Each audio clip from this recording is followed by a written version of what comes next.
Hello everyone, Zane here and welcome to another Final Fantasy XIV video. I know I'm a little bit late to the party, but I want to give you guys my thoughts and opinions on Fania, the new planet in the Cosmic Exploration content.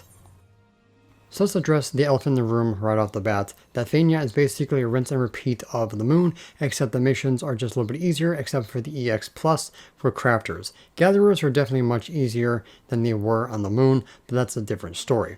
So going forward, most likely they're not going to improve on this system of basically doing stellar missions and then rinse and repeating the base and then Cosmoliner and then opening the other two areas. I'm hoping that it's going to be like Eureka where the third installment does get better and things get more involved, because right now we're not doing much of anything. We're getting resources just to go to another planet to basically get resources to go to another planet. What is the end game that we're going for here? With Ishgard Restoration, we had housing. With Cosmic Exploration, what are we doing? I really hope and pray that there is some kind of end game going forward.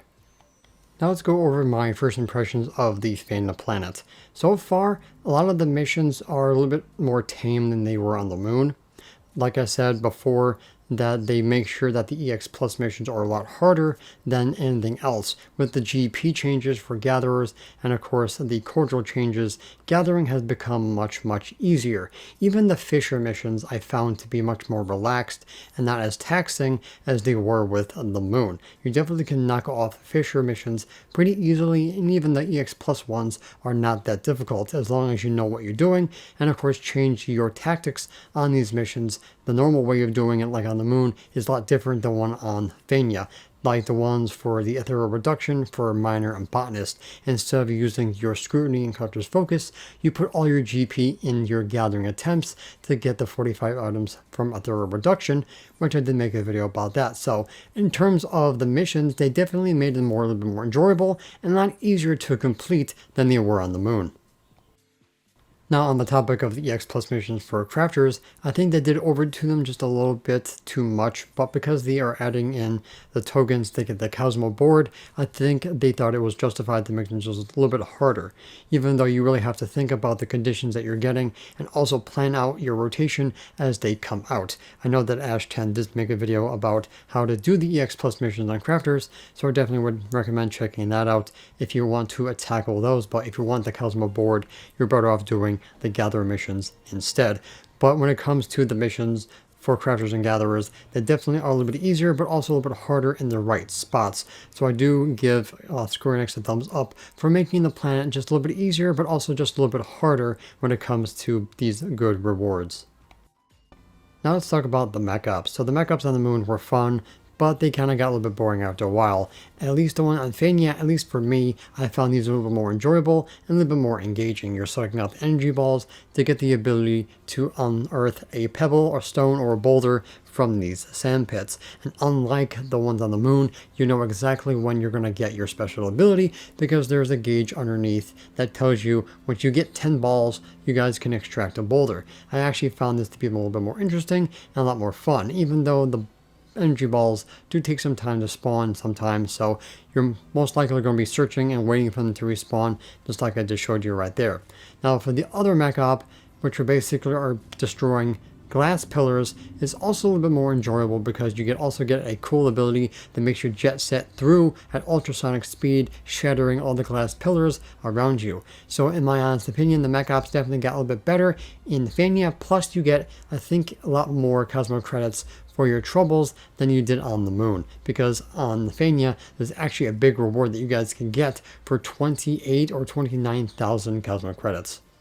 Now I do hope that they continue to make better mech ops going forward, because I do enjoy these most of all, and hopefully they will continue giving us those big 1800 Cosmo credit rewards.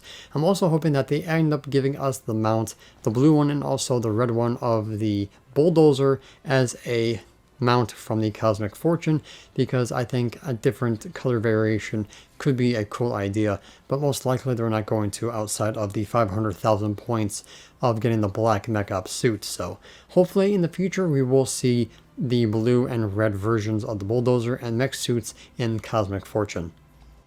Now let's talk about orbiting away, or aka I want to choke out this bunny way, because Cosmic Fortune Reels are just annoying and the most trollish thing in this piece of content, because when you have the chance of getting 2 out of the 3 items that you want, you still end up getting freaking die. And of course, the partitions, I'm getting sick and tired of seeing them as well. Why can't we have something that's not partitions?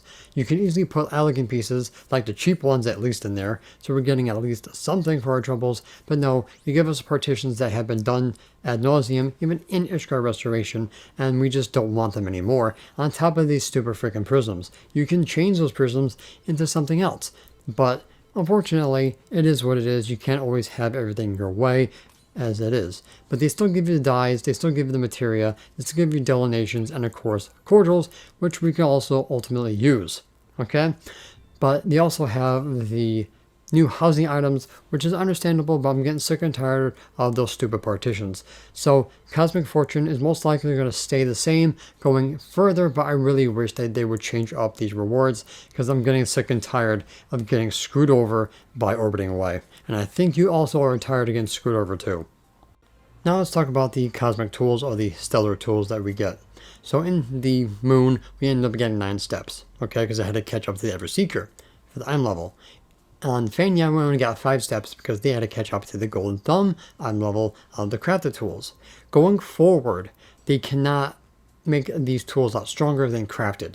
Okay, they're not going to do that unless they add in 7.6, 7.7, which I don't think they're going to do. So what they're probably going to end up doing is take what we have now and then giving us higher credit rewards, or giving us a new condition with these tools besides good and excellence, and of course the intuition buff. Or they might buff that to make them a little bit stronger, so that's why they're not stronger in stats, but they're stronger in conditions.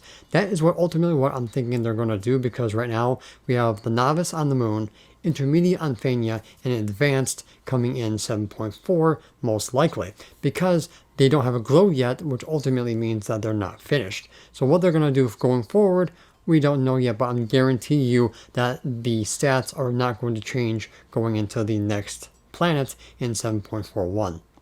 Now, my other concern is that people are falling off this content a lot faster than they did on the moon, because number one, the moon upgrade fates required a crap ton of people, and of course a crap ton more people doing stellar missions. On Fenya, they kind of don't need as many people, so a lot of people got their tools, they already got their 500,000 mounts, they got their rewards already from the tokens, and of course from the Cosmic Fortune, so they have no reason to be in this content anymore.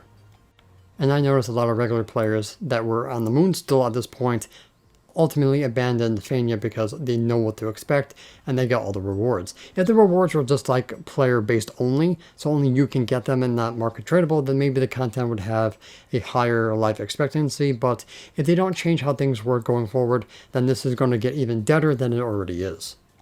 So my honest opinion about the Fenya planet and its content, I like it, I enjoy it, it's more approachable, but good God, they need to change how things going forward in 7.4 and 7.5. Otherwise, like I said, the community is not going to engage with this anymore, and they're just going to skip it and do something else. Especially when 7.35 is coming out on October 7th, doing Pilgrim's Traverse. Going into 7.4, most people will probably just ignore the next planet and go back to the content that they actually enjoy.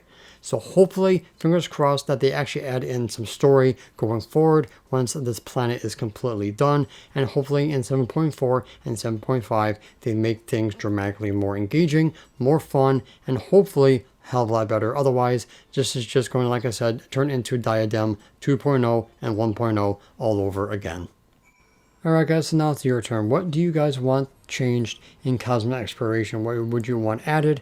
What would you want to stay the same? And where do you think they can improve going forward? And also, would you like this kind of content to come back in 8.0 and beyond? Me personally, I definitely would want something like this coming back, but I do not want the same thing to repeat itself. I want them to try something different, take risks, and if something doesn't work out, they can always change it later down the road, like they did with the moon.